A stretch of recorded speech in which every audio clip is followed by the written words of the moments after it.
May isang tanong ako para sa'yo.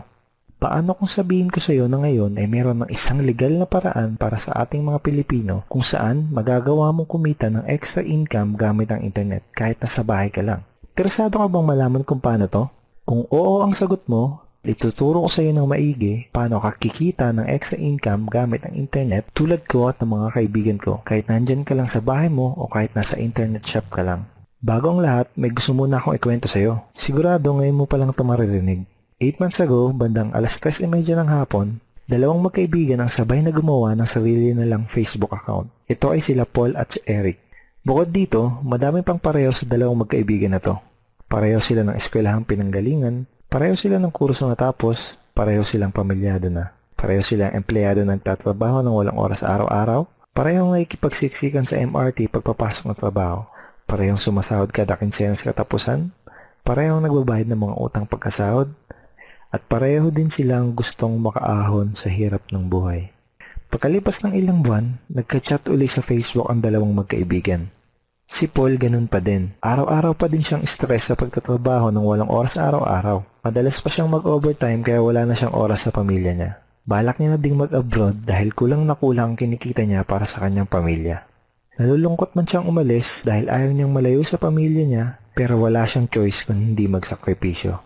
Si Eric naman, kaka-resign lang. Hindi na daw niya kailangan ng trabaho. Kumikita na kasi siya ng malaki kahit nasa bahay lang siya kasama ang mag-ina niya. Malaki na din daw ang perang naipon niya sa bangko. Gusto mo bang malaman kung anong pinagkaiba nila? Si Paul gumagastos at nag-aaksaya lang ng oras sa tuwing mag-i-internet. Si Eric naman, ginamit niya ang Facebook at internet para kumita at magnegosyo. May tanong uli ako sa'yo. Gumagamit ka din ba ng computer para mag-Facebook at mag-internet? Kung gusto mo din malaman kung paano mapagkakakitaan ng oras na ginugugol mo sa pag-i-internet, Ang kailangan mo lang gawin ay fill upan ang form na nasa ibaba. ito ang ilan sa mga ordinaryong Pinoy na katulad mo na nagkaresulta, kumikita gamit ang internet. Lenton Montejo from Davao City, Philippines. I earned $1,200 in 7 weeks. Jeff Perez from Quezon City, Philippines. An ordinary guy like me has earned over $4,000 in 2 months. Ivy Amor Dahino from Bangkok, Thailand. Highly recommended opportunity. I've just mentioned this to my friends. Kiko Javier from Davao, Philippines. I'm now averaging about $700 per month since I started this. Reden Kakista, Riyadh, Saudi Arabia.